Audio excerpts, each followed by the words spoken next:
एक व्यूह से लेकर 12 व्यूह तक के व्यूहों का वर्णन। श्री नारद जी कहते हैं, आदि में ओमकार आदि जो नामात्मक पद हैं, उसके अंत में नमः पद जोड़ दे और उस नामात्मक पद को चतुर्थ्यंत करके बोले। एक व्यूह से लेकर 26 व्यूह तक के लिए यह समान मंत्र है। कनिष्ठा से लेकर सभी अंगुलियों में हाथ के अग्रभाग में प्रकृति का अपने शरीर में ही पूजन करे। पराये पद से एकमात्र परम पुरुष परमात्मा का बोध होता है, वही 1 से 2 हो जाता है, अर्थात प्रकृति और पुरुष 2 व्यूहों में अव्यक्त होता है। ओम परायाग्न्यात्मने नमः यह व्यापक मंत्र है। वसु, सूर्य और अग्नि ये त्रिव्यूहात्मक मूर्तियां हैं। इन तीनों में अग्नि का न्यास करके हाथ और संपूर्ण शरीर में व्यापक न्यास करे। वायु और अर्क का क्रमशः दाएं और बाएं दोनों हाथों की अंगुलियों में न्यास करे तथा हृदय में मूर्तिमान अग्नि का चिंतन करे। त्रिव्यूह चिंतन का यही क्रम है। चतुर्व्यूह में चारों वेदों का न्यास होता है। ऋग्वेद का संपूर्ण देह तथा हाथ में व्यापक न्यास करना चाहिए। अंगुलियों में यजुर्वेद का, हथेलियों में अथर्ववेद का तथा हृदय और चरणों में शीर्ष स्थानीय सामवेद का न्यास करे। पंचव्यूह में पहले आकाश का पूर्ववत शरीर और हाथ में व्यापक न्यास करे, फिर अंगुलियों में भी आकाश का न्यास करके वायु, ज्योति, जल और पृथ्वी का क्रमशः मस्तक, हृदय, गुह और चरण इन अंगों में न्यास करे। आकाश, वायु, अग्नि, जल और पृथ्वी इन 5 तत्वों को पंचव्यूह कहा गया है। मन, श्रवण, त्वचा, नेत्र, रसना और नासिका इन 6 इंद्रियों को षड्व्यूह की संज्ञा दी गई है। मन का व्यापक न्यास करके शेष 5 का अंगुष्ठ आदि के क्रम से 5 अंगुलियों में तथा सिर, मुख, हृदय, गुह और चरण इन 5 अंगों में भी न्यास करे। यह करणात्मक व्यूह का न्यास कहा गया है। आदि मूर्ति जीव सर्वत्र व्यापक है। भूलोक, भुवलोक, स्वलोक, महलोक, जनलोक, तपोलोक और सत्यलोक ये 7 लोक सप्तव्यूह कहे गए हैं। इनमें से प्रथम भूलोक का हाथ एवं संपूर्ण शरीर में न्यास करे।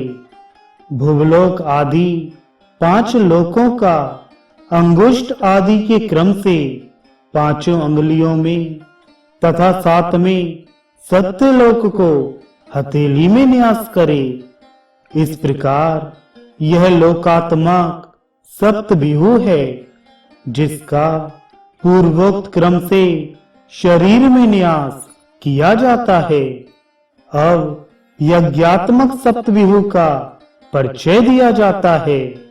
सप्त यज्ञ स्वरूप यज्ञ पुरुष परमात्म देव श्री हरि संपूर्ण शरीर एवं सिर, ललाट, मुख, हृदय, गुहा और चरण में स्थित हैं, अर्थात उन अंगों में उनका न्यास करना चाहिए।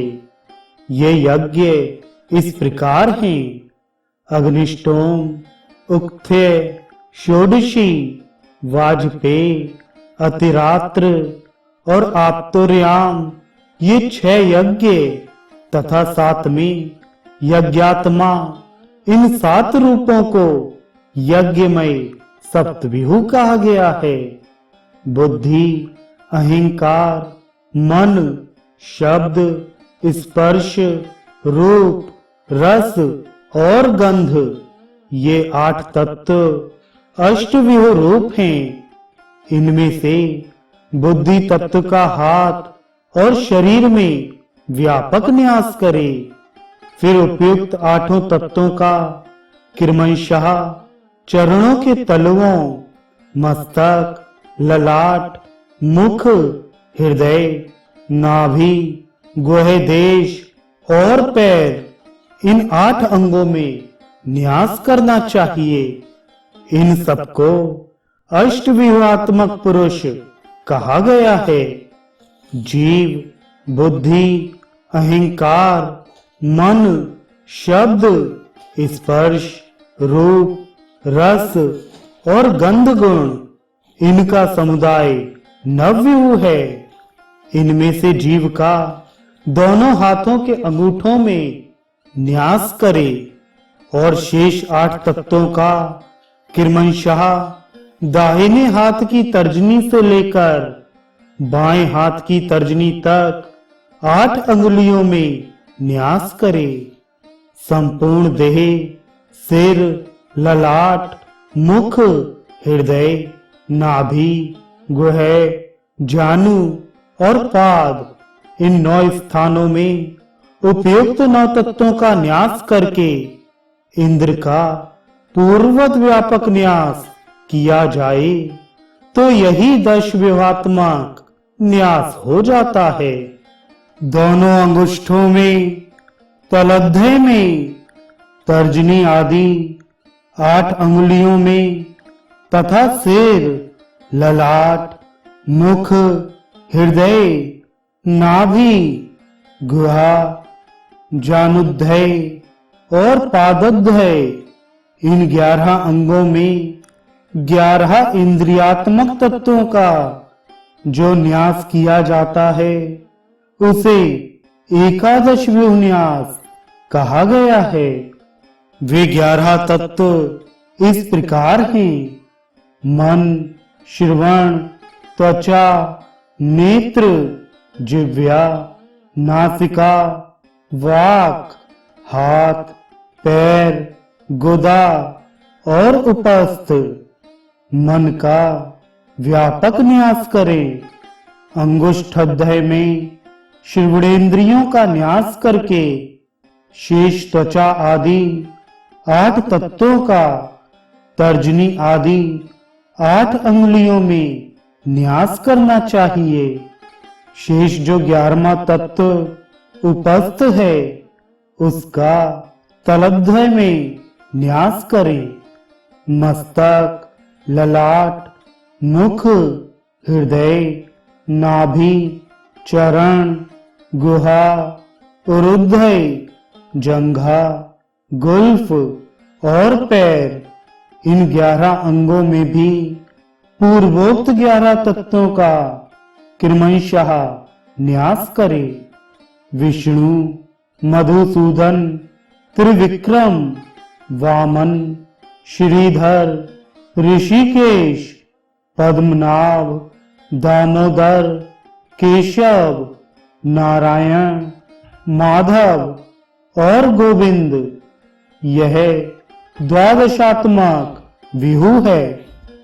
इनमें से विष्णु का तो व्यापक न्यास करे और शेष भगवत नामों का अंगुष्ठ आदि 10 अंगुलियों एवं करतल में न्यास करके फिर पाद तल, दक्षिण पाद, दक्षिण जानु, दक्षिण कटी, सिर, शिखा, वक्ष, वाम कटी, मुख, वाम जानु और वाम पादादि में भी न्यास करना चाहिए।